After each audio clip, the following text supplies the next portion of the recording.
Hello everyone and welcome back to my channel Easy Learning with Muskan.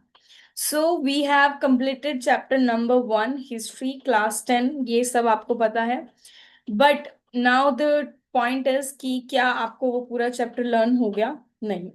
कुछ students के doubts ये हैं कि मैम चैप्टर तो हो गया बट अभी भी उनमें जो इम्पोर्टेंट डेट्स हैं विद द इवेंट्स और with the important people involve in that event वो हमें याद नहीं हो पा रहे. मतलब देर आर मेनी कंफ्यूजन्स क्योंकि बहुत सारे कॉन्सेप्ट हैं चैप्टर 1 में हिस्ट्री में और बहुत सारे डेट्स हैं जिसको याद करना विद द इवेंट और विद द पर्टिकुलर पर्सन जो उस इवेंट में इन्वॉल्व है. राइट. सो स्टूडेंट्स के डाउट आ रहे थे.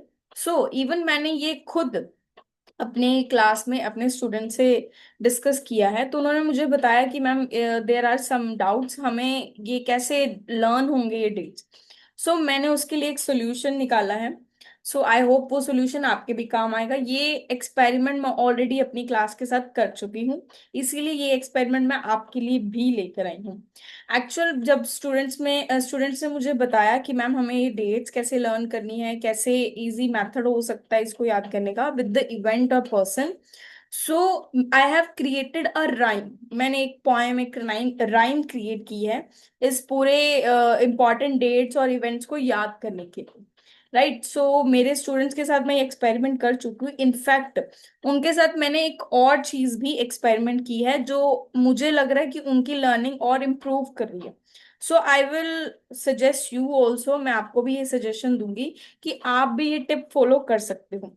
टिप ये है कि आपको क्या करना है जैसे मैंने अपनी क्लास में किया था.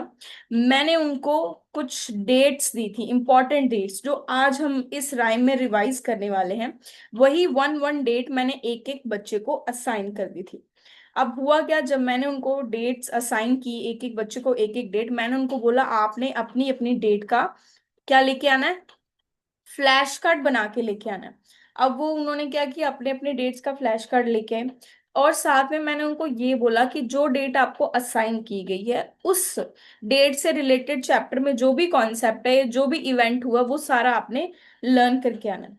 तो बच्चों ने क्या किया अपनी अपनी डेट्स जो उनको मिली थी वो उन्होंने राइमिंग तो पूरी लर्न कर ली. ठीक है. और साथ साथ वो जो डेट मिली थी उससे रिलेटेड जो कॉन्सेप्ट था वो भी वो लर्न करके आए थे. तो इससे हुआ क्या कि उनको अपने अपने एक एक कॉन्सेप्ट लर्न हो गया और नेक्स्ट डे हमने वो क्लास में डिस्कस भी कर लिया था. तो इससे क्या हो गया बच्चों के concept at least one one concept जो है क्लियर हो गए उनको लर्न हो गए. अब वो नेक्स्ट डे क्या करेंगे अब वो नेक्स्ट डे उस कॉन्सेप्ट को उस डेट को आपस में एक्सचेंज कर लेंगे. और ऐसे ही अगर वो डेट्स एक्सचेंज करते जाएंगे धीरे धीरे उनके सारे कॉन्सेप्ट इंपॉर्टेंट कॉन्सेप्ट्स क्लियर हो जाएंगे. राइमिंग के साथ उनको डेट्स भी याद हो जाएंगी. और साथ साथ वो फ्लैश कार्ड्स मैंने उनसे इसीलिए बनवाए थे ताकि वो फ्लैश कार्ड्स वो अपनी क्लास के सॉफ्ट बोर्ड पे डिस्प्ले करे ताकि वो सारा दिन उन डेट्स के ऊपर उनकी नजर जाए और वो डेट्स उनके माइंड में सेट हो जाएं. राइट. सो सिमिलर पैटर्न और सिमिलर टिप आप लोग भी फॉलो कर सकते हो कि वो डेट्स को आप लिख के अपने आसपास कहीं लगा सकते हो जहाँ पे आप सारा दिन रहते हो जहाँ पे आपकी नजर सारा दिन पड़ती हो उस जगह पे आप लोग डेट्स जो हैं लिख के रख सकते हो ताकि बारी बारी आपकी नजर जाएगी तो वो डेट्स और इवेंट्स इजीली याद हो जाएंगे. सो लेट्स स्टार्ट दिस. हम लोग क्या करने वाले हैं इस वीडियो में आई हैव ऑलरेडी शेयर्ड कि आज मैं आपके साथ एक अपनी राइम क्रिएट करना चाहती हूँ. सॉरी राइम शेयर करना चाहती हूँ क्योंकि ये राइमिंग मैंने स्पेशली 10th क्लास के स्टूडेंट्स के लिए बनाई है.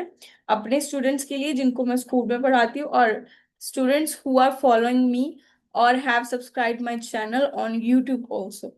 सो दिस इज अ राइम जिसमें डेट्स भी हैं और साथ साथ जो इवेंट है जो पर्टिकुलर पर्सन उसमें इन्वॉल्व है वो भी है.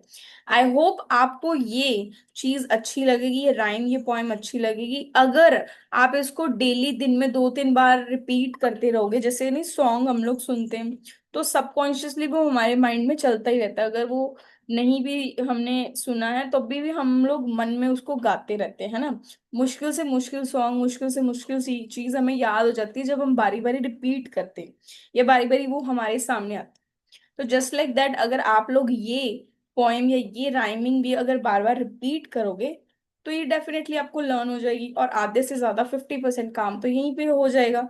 मीन्स 50% लर्निंग तो इससे राइम से हो जाएगी, क्योंकि सारे इंपॉर्टेंट इवेंट्स इसमें कवर हो रहे। So let's start this. So firstly we have 1789। I hope आप लोग मेरे साथ साथ, जब मैं ये वीडियो डालूंगी, आप मेरी वीडियो देख देख रहे होगे, तब आप मेरे साथ साथ ये राइमिंग जो है लाउडली कॉरस में बोलोगे, right? So I am starting. 1789 French revolution का टाइम। 1789 फ्रेंच रेवोल्यूशन का टाइम। बेस्टाइल गिरा, आजादी प्राइम। बेस्टाइल गिरा, आजादी prime. 1799 Napoleon rise. 1799 Napoleon rise, power define. 1799 Napoleon rise, power define. 1804 Napoleon's War. 1804 Napoleon's War. Napoleon's court spread door to door. Napoleon's court spread door to door. अब मैं साथ साथ explain भी करती जाती हूँ। 1789 मीन्स फ्रेंच रेवोल्यूशन हुई थी, राइट? ये आप सबको पता है, इससे आपको लर्न हो जाएगा। 1799 आपको याद होगा, नेपोलियन उस टाइम पे पावर में आया था, फ्रांस को उसने कंट्रोल किया था। देन 1804 मींस 1804 में नेपोलियन कोड आया था, तो नेपोलियन कोड का कॉन्सेप्ट आ गया। देन 1848 सोरियो ग्रेट, फ्रीडम का सपना एक यूनाइटेड स्टेट। मींस 1848 में फ्रेडरिक सोरियो ने जो पेंटिंग बनाई थी, उसका सपना था फ्रीडम का, यूनाइटेड नेशन बनाने का। तो ये डेट उसको रिप्रेजेंट कर रही है, 1848 सोरियो ग्रेट, फ्रीडम का सपना एक united state. Then 1815 Vienna scene, Metternich ने कहा मोनार्कीज ड्रीम। अब 1815 में ट्रीटी हुई थी, treaty of Vienna, and Austrian chancellor duke Metternich उसको होस्ट कर रहा था, लीड कर रहा था। और देवर कंजर्वेटिव्स, कंजर्वेटिव्स ने नेपोलियन को हराकर वो मीटिंग के थ्रू मोनार्की को रिस्टोर किया था, और पूरे यूरोप का जो मैप है वो रीड्रॉ किया था, that we all know. So यहाँ पर वो वही रिप्रेजेंट करे। 1821 Greek fight began. 1821 Greek fight began, Ottoman on the run. 1821 Greek fight began, Ottoman on the run, right? तो यहाँ पे 1821 में ग्रीक वॉर ऑफ इंडिपेंडेंस हुई थी, जिसमें ग्रीस जो है ऑटोमन एम्पायर से सेपरेट हो गया था। तो ये डेट उसको रिप्रेजेंट करे। Then 1830 July 1830, 1830 July day show France get overthrow. 1830 July day show France get overthrow. अब आपने 30 नहीं रीड करना है, इसको इसको याद करने के लिए आप ये रीड करोगे 1830 जुलाई डे शो, फ्रांस में जो जुलाई रेवोल्यूशन हुई थी, ये उसके बारे में बता रहे हैं, right? 1830 July day show France get overthrow. 1830 Belgium ने ली छुट्टी। 1830 बेल्जियम ने ली छुट्टी, मींस बेल्जियम जो है उस टाइम पीरियड पे फ्रांस को देखते देखते बेल्जियम ने भी रेवोल्यूशन छेड़ दी थी, वहां पे भी नेशनलिज्म आ गया था। तो बेल्जियम भी नीदरलैंड से, डच से इंडिपेंडेंट हो गया था। ये date that represented 1830 arts new glow. 1830 arts new glow, romanticism rose, letting feeling glow, sorry, letting feelings flow. 1830 arts new glow, romanticism rose, letting feelings flow. अब ये रिप्रेजेंट कर रहा है कि उस टाइम पर रोमांटिसिज्म स्टार्ट हो गया था 1830 में, right? 1831 Mazarin's dream begun, secret societies formed, united as one. 1831 Mazarin's dream begun, secret societies formed, united as one. इसमें क्या रिप्रेजेंट कर रहा है कि जो गिसिप्पी मैजनी था, उसने क्या ड्रीम देखा था? इटली को यूनिफाई करने का। तो उसने दो सीक्रेट सोसाइटीज भी बनाई थी उसके लिए।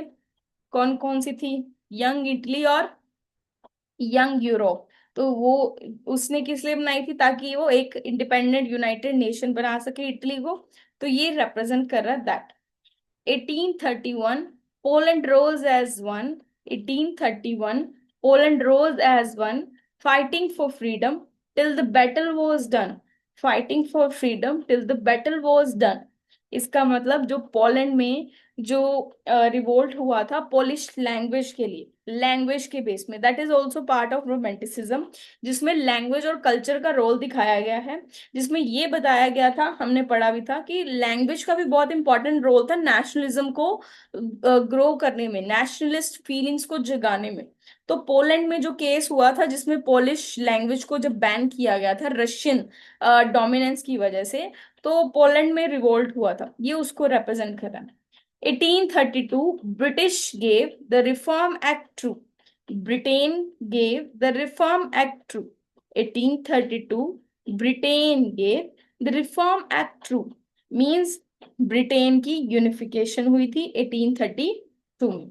Then 1848 France revolt so great. 1848 France revolt so great, people change the state.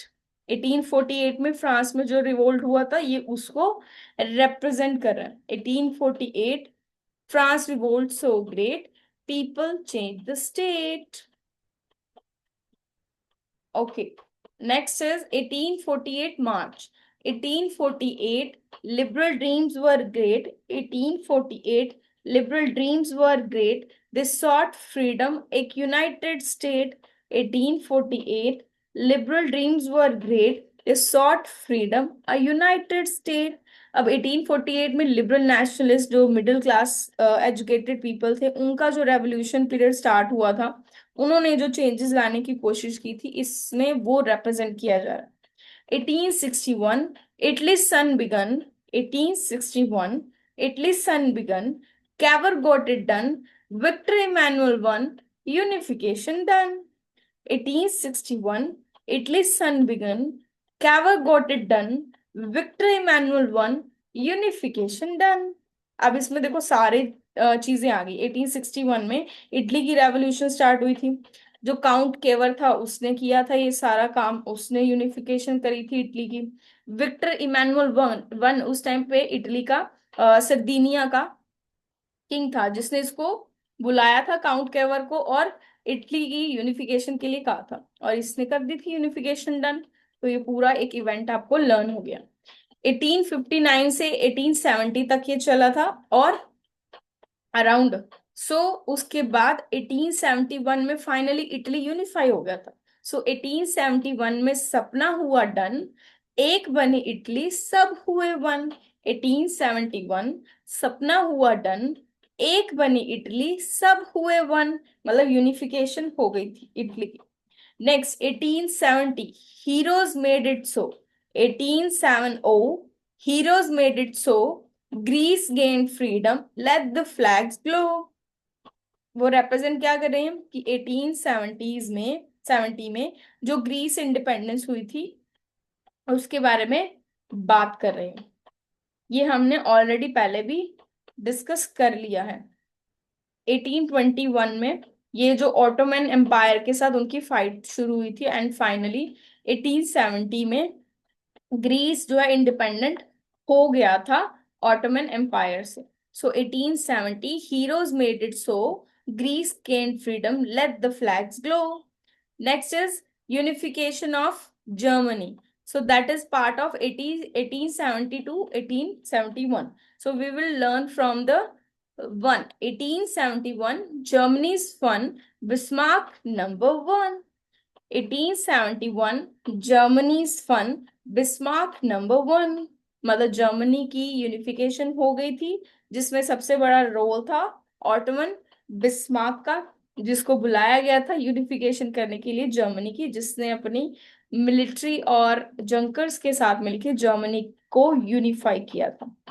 Next, last but not the least, 1914, the woke dark sheen changed the world in ways unseen. मतलब 1914 में world war first start हो गई थी, जो कि Balkan regions के जो आपस में जो फाइट्स थी और उसमें जो बड़े बड़े एरियाज इन्वॉल्व हो गए थे, बड़े बड़े रीजन्स इन्वॉल्व हो गए थे, उनकी वजह से वर्ल्ड वॉर 1 स्टार्ट हो गई।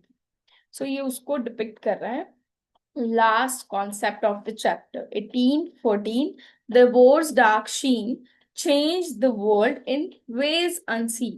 Means World War 1 जो इतनी बड़ी डिजास्टर्स वर्ल्ड वॉर हुई थी, अनसीन, जो कोई नहीं देख सकता था, that was started. So I think हमने इम्पॉर्टेंट इवेंट्स लर्न कर लिए हैं। आई नो इसके अलावा भी और बहुत सारी इंपॉर्टेंट चीजें हैं जो अभी भी इसमें मिसिंग है, जो अभी भी मतलब हम लोग कर सकते हैं। सो आई विल ट्राई कि अगर इसमें से कुछ और इम्पोर्टेंट मिसिंग है तो हम नेक्स्ट वीडियो में वो कवर कर लेंगे।